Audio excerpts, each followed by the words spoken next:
Welcome back, everyone. We're diving headfirst today into a day that's it's already making history. Donald Trump's first 24 hours.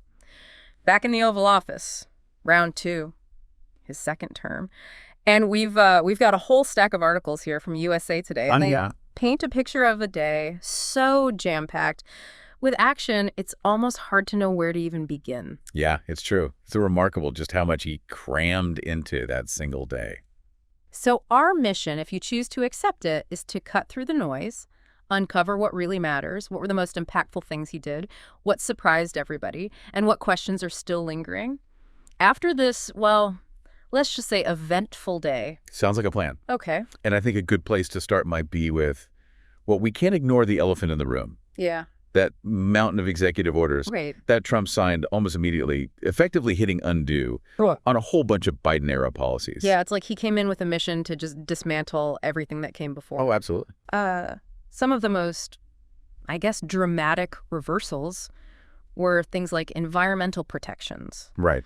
And programs designed to lower prescription drug costs. Yeah, those rollbacks were definitely some of the most, I guess, immediate and far-reaching. Right. The ripple effect. You know, think about industries suddenly facing relaxed regulations and all the people who relied on those drug programs now facing a ton of uncertainty. Oh, absolutely. It must have felt like whiplash for a lot of people. Absolutely. But perhaps even more, I don't know, shocking than just the sheer number of executive orders were the January 6th pardons. Oh, yeah. Trump pardoned almost everyone who had been convicted for their role in the Capitol riot. Yeah. That's That's not just unusual, that's unprecedented in American history. And that's not just a catchy headline.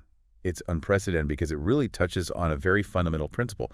You know, being accountable for actions that threaten the very foundation of our democracy. Right. Historically, presidents have used pardons very sparingly, often in cases where, you know, maybe there was a miscarriage of justice or, you know, to try to help the country heal after some sort of traumatic event.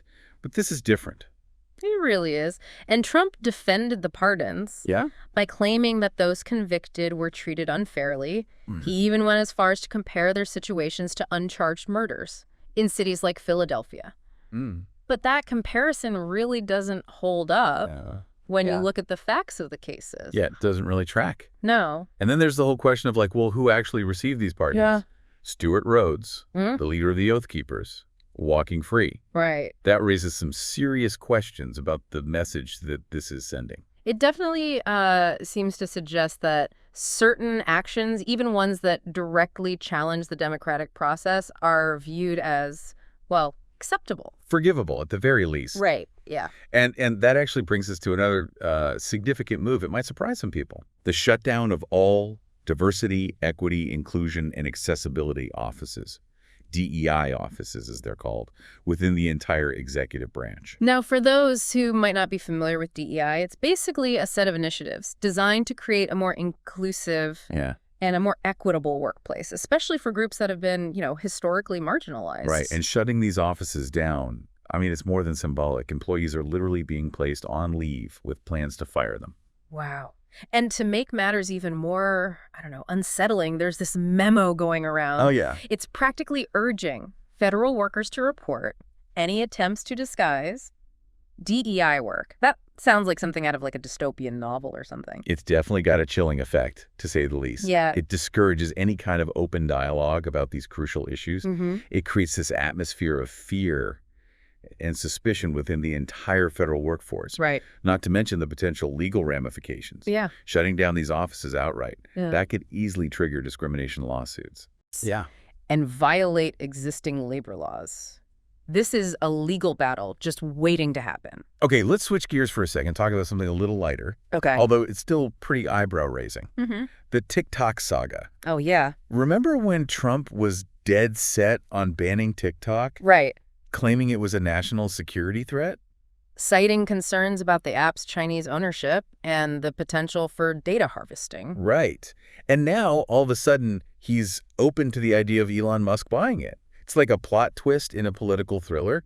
We've gone from security threat to potential business deal in the blink of an eye. Yeah, it really highlights that complex interplay between politics, technology, and business. Right. What's fascinating is that, you know, while the security concerns haven't magically vanished, Trump's focus seems to have shifted to profiting from the situation. And his suggestion that the U.S. government should get a cut of the sale? Yeah. That's pretty unheard of, isn't it? To say the least. Yeah. The government doesn't typically involve itself in private business transactions like this. It raises questions about potential conflicts. Yeah.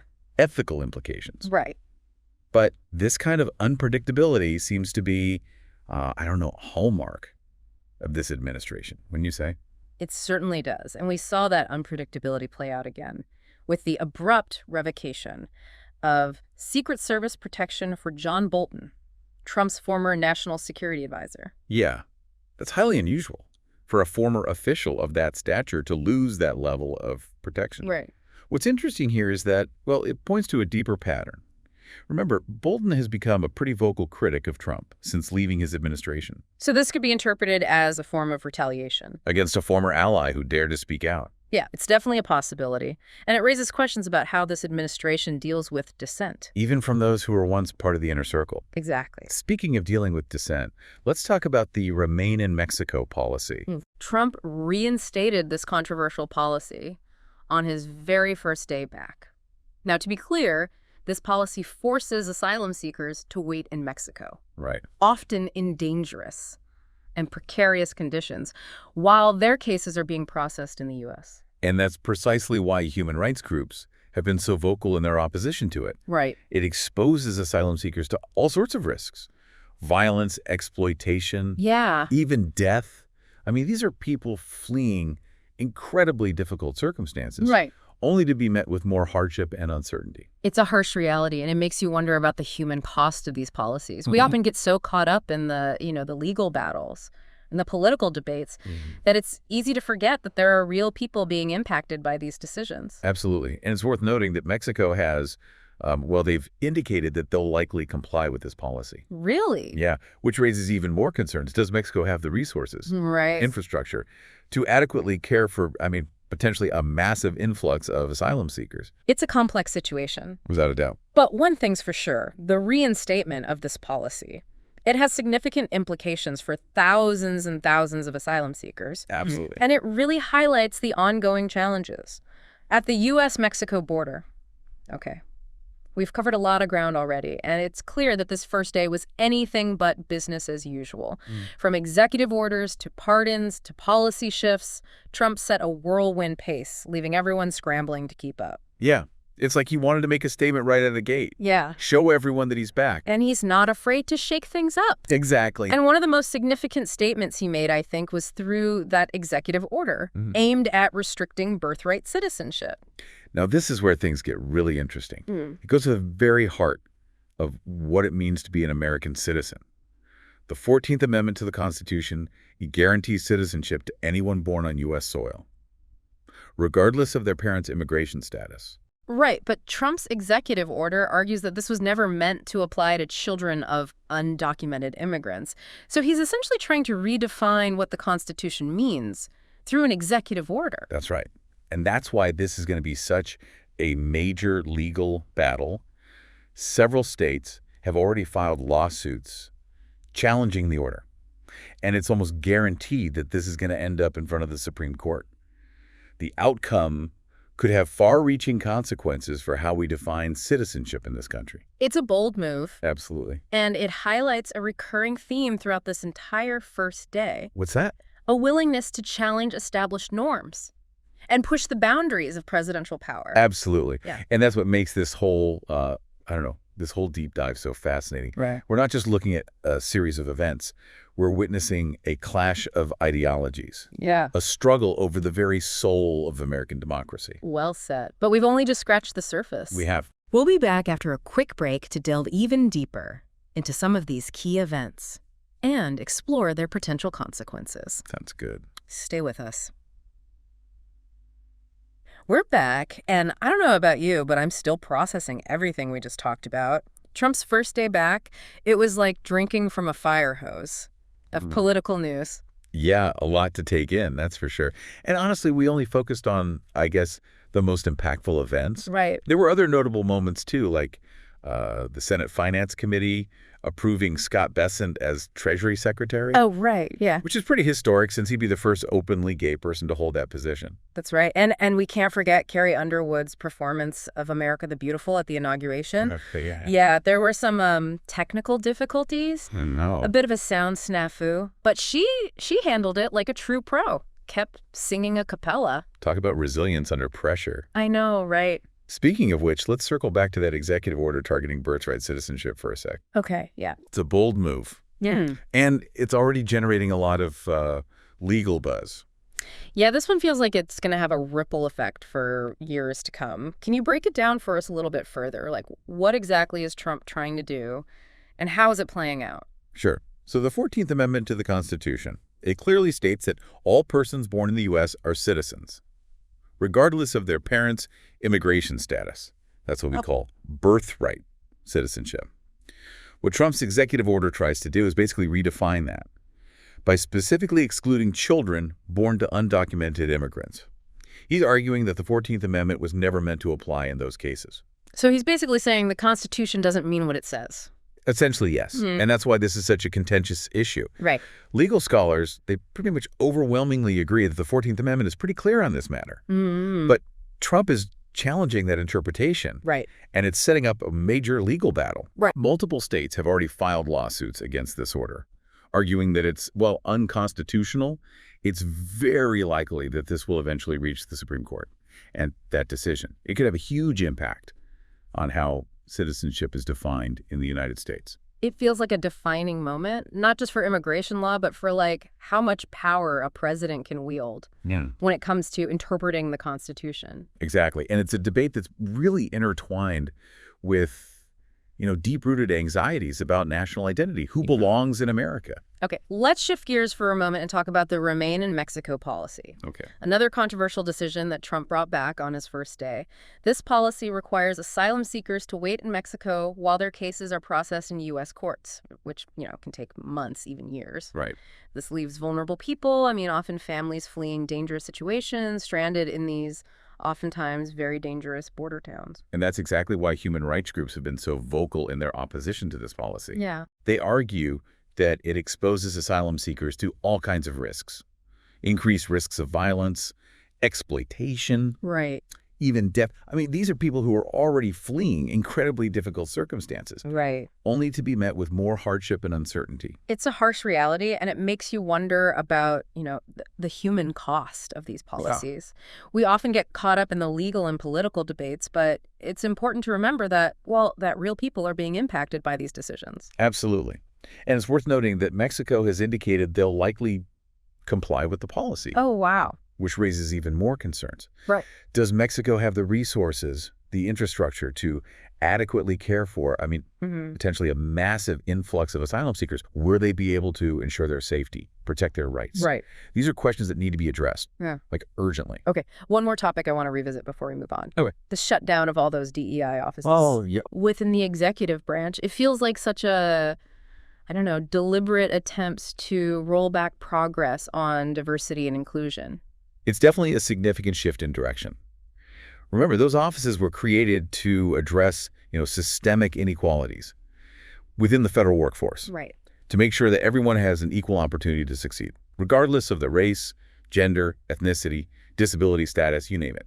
And the language in that memo, encouraging people to report anything that even hints at DEI work, it's so unsettling. It creates this climate of fear and suspicion, doesn't it? Absolutely. It discourages open dialogue, creates this chilling effect on any efforts to promote a more inclusive, more equitable workplace. And not to mention, it raises serious legal questions. Yeah. Shutting down these offices could be interpreted as a violation of federal anti-discrimination laws. Right. Leading to potential lawsuits, more legal battles. It feels like every move Trump made on that first day is setting the stage for a major legal showdown. Yeah, you're not wrong. And it's not just the legal ramifications we need to consider. These decisions have real-world consequences for people's lives. That's what I keep coming back to, the human element. It can't be lost in all of this. Exactly. It's easy to get caught up in the political maneuvering, the legal debates. Yeah. But it's crucial to remember that these policies, they impact real people in really profound ways. Let's take a moment to unpack the TikTok situation a bit further. still baffled by how quickly this went from, national security threat Right. to potential business deal. Yeah. What are your thoughts on that sudden shift? Well, it certainly highlights the unpredictable nature of this administration. The initial concerns about TikTok stem from its Chinese ownership, the potential for data collected by the app to be accessed by the Chinese government. Now, those concerns haven't disappeared, Right.